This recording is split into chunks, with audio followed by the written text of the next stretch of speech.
Two children shared everything. They shared toys, they shared meals, they shared dreams. But what they shared most of all was something that made Victorian doctors recoil in horror and refuse to treat them. Something so impossible that medical journals buried their case files for over a century. In 1874, in the remote countryside of Yorkshire, England, Dr. Edmund Hartwell received a letter that would haunt him until his dying day. The message was simple, desperate, and written in a trembling hand. "Doctor, please come. My children are dying, but they refuse to die alone." What Dr. Hartwell discovered when he arrived at the isolated Thornfield farmhouse would challenge everything the medical world believed about human consciousness, pain, and the very nature of individual identity. The Thornfield farm sat like a forgotten memory against the Yorkshire moors. Stone walls weathered by centuries of rain divided endless fields where sheep grazed under gray skies.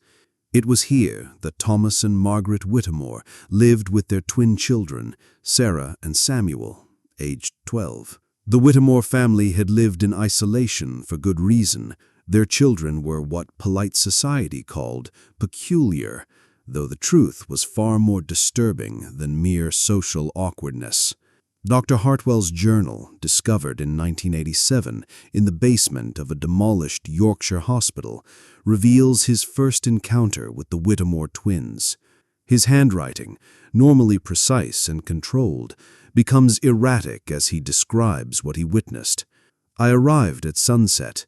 Mrs. Whittemore led me to the children's bedroom, warning me to observe carefully before making any judgments. Sarah lay in bed, pale and feverish, her left arm swollen and clearly infected from what appeared to be a severe burn. Samuel sat across the room, in perfect health, reading quietly. I began examining Sarah's wound when she suddenly cried out in pain. At that exact moment, Samuel dropped his book and clutched his left arm, tears streaming down his face. 'It burns,' he whispered, though his skin showed no mark, no injury, no cause for such agony." What happened next defied every principle of medical science that Dr. Hartwell had learned in his 20 years of practice. As he cleaned Sarah's infected wound, Samuel writhed in sympathetic torment. When he applied antiseptic to Sarah's burn, Samuel screamed as if the chemical were touching his own flesh. Most disturbing of all, when Dr. Hartwell administered laudanum to Sarah for the pain, Samuel's anguish gradually faded as well, despite receiving no medication himself.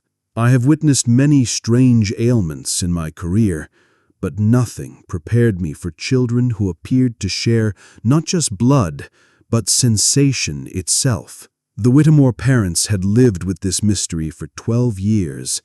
Thomas Whittemore, a quiet farmer with calloused hands and worried eyes, explained their family's strange curse with the resignation of a man who had long ago stopped questioning the impossible. "They've been this way since birth," he told Dr. Hartwell. "When Sarah took her first breath, Samuel cried. When Samuel cut his finger learning to use a knife, Sarah bled from the same spot on her own hand. We stopped taking them to church when they were 5. The other children were afraid, and frankly, so were we." Margaret Whittemore, thin and worn from years of caring for children whose pain she could never fully understand, added details that made Dr. Hartwell's medical training feel utterly useless. "They dreamed the same dreams," she whispered. "They wake at the same moment, speaking of identical nightmares. Sarah once fell from a tree and broke her wrist. Samuel was inside the house, but his wrist swelled and bruised as if he had fallen too." Dr. Hartwell spent 3 days at the Thornfield farm, documenting phenomena that medical science had no way to explain. His journal entries become increasingly desperate as he struggles to apply rational diagnosis to an impossible situation. Day 2. I attempted to test the extent of their connection. With Sarah's permission, I pricked her finger with a needle. Samuel, blindfolded in another room, immediately cried out and pointed to the exact spot on his own finger where his sister had been touched. There was no trickery, no communication between them. The reaction was instantaneous and genuine. Day 3. Sarah developed a high fever during the night. By morning, Samuel's temperature had risen to match hers exactly. I administered quinine to Sarah alone. Within hours, both children's fevers broke simultaneously. But the most disturbing discovery came when Dr. Hartwell realized the true scope of their shared existence. Late on his second night at the farm, he was awakened by sounds from the children's room. Investigating quietly, he found Sarah sitting up in bed, her eyes closed, moving her hands as if writing. Across the room, Samuel sat at a small desk, actually writing, his own eyes shut as well. Dr. Hartwell watched in amazement as Samuel's hand moved across paper, forming words and sentences while both children remained asleep. In the morning, he examined Samuel's writing. It was a detailed account of Sarah's dream from the previous night, written in Samuel's handwriting, but describing events and emotions from Sarah's perspective. They are not simply twins, Dr. Hartwell concluded in his journal. They appeared to be two parts of a single consciousness, divided by birth, but never truly separated. The medical implications terrified him. If the children shared pain, sensation, and even dreams, what would happen if one of them died? Thomas Whitmore had wondered the same thing for years, and his answer chilled Dr. Hartwell to the bone. "We lost a third child," Thomas admitted on Dr. Hartwell's final day. "A triplet, born with Sarah and Samuel. Little Mary lived only 6 hours, but during those 6 hours, all 3 children cried when any one of them was uncomfortable.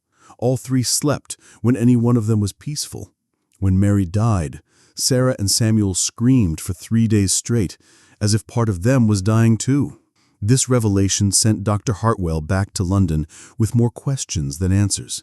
He consulted with colleagues at the Royal College of Physicians, sharing his observations while carefully omitting the family's name and location. The response was unanimous and swift. He was advised to never speak of the case again. Dr. Jonathan Blackwood, a prominent London physician, wrote to Hartwell, "My dear colleague, such claims border on the supernatural and have no place in respectable medical discourse. I suggest you reconsider your observations and perhaps take some time to rest. Exhaustion can play tricks on even the most trained minds." But Dr. Hartwell knew what he had witnessed was real. His journal entries continue for months after his return to London, documenting his attempts to find similar cases in medical literature. What he discovered was a pattern of silence and suppression that extended across decades. Hidden in the archives of European hospitals, he found brief mentions of other connected siblings, always dismissed as coincidence or hysteria. A pair of sisters in Vienna whose injuries appeared simultaneously on both bodies. Twin brothers in Prague who both died within minutes of each other despite being in different cities. Children in France who spoke in perfect unison despite being separated at birth. Every case was buried, dismissed, or explained away by medical authorities who refused to acknowledge what they could not understand. Here's something that might surprise you. This phenomenon wasn't just limited to one family. Drop a comment and let me know what state you're watching from, because these mysterious cases appeared across multiple countries, and I'm curious if any of you have heard similar stories from your own regions.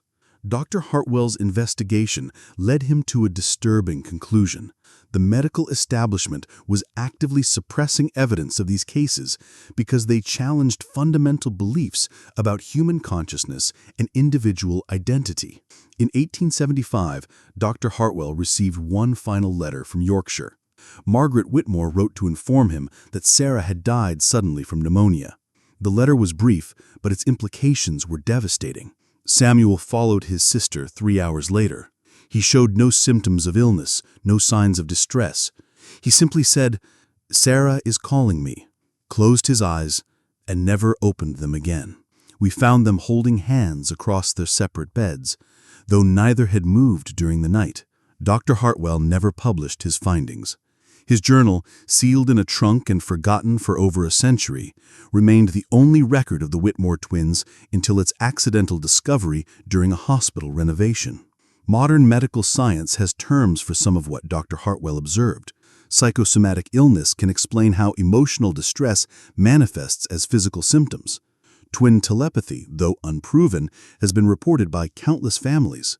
But none of these explanations adequately address the scope and consistency of what happened at Thornfield Farm. The Whitmore case raises questions that medical science still cannot answer. If consciousness is purely individual, how did two children appear to share a single awareness? If pain is a personal experience, how did Sarah's injuries manifest in Samuel's healthy body? If death is the end of individual existence, how did Samuel know the exact moment to follow his sister? Perhaps more disturbing is the question of how many similar cases have been buried by institutions unwilling to confront the limits of human understanding. The Thornfield Farm still stands today, though it has been abandoned for decades. Local residents avoid the property, claiming they sometimes see two children playing in the empty fields at sunset. Whether this is merely local legend or something more, we may never know. But Dr. Hartwell's journal forces us to confront an uncomfortable truth. There are aspects of human existence that our medical knowledge cannot yet explain, and perhaps some mysteries that science is not ready to acknowledge. In 1874, two children lived as one and died as one, leaving behind only questions that haunt us still. Their story reminds us that the human experience contains depths and connections that we have barely begun to explore. What we do know is this: love, loss, and the bonds between family members can manifest in ways that challenge everything we think we understand about consciousness, identity, and what it truly means to be human. The next time you feel an inexplicable connection to someone you care about, remember Sarah and Samuel Whitmore. Remember that science has not yet mapped all the territories of human experience, and perhaps some mysteries are meant to remain unsolved. Their story asks us to consider whether individual consciousness is as separate and distinct as we believe, or whether some bonds transcend the boundaries of flesh and blood, creating connections that even death cannot break. The truth about the Whitmore twins died with them in 1875, but their mystery lives on, challenging us to question the very nature of what makes us human and what invisible threads might connect us all in ways we have yet to discover. If this story has left you questioning the boundaries of medical science and human consciousness, there are countless other mysteries from history's darkest medical chapters waiting to be explored. Hit that subscribe button and turn on notifications, because these forgotten cases reveal truths about humanity that textbooks never taught us. And I want to hear from you. Have you or someone you know ever experienced an unexplained connection with a family member? Share your story in the comments below, because sometimes the most incredible truths come from the people brave enough to speak about what they've witnessed firsthand.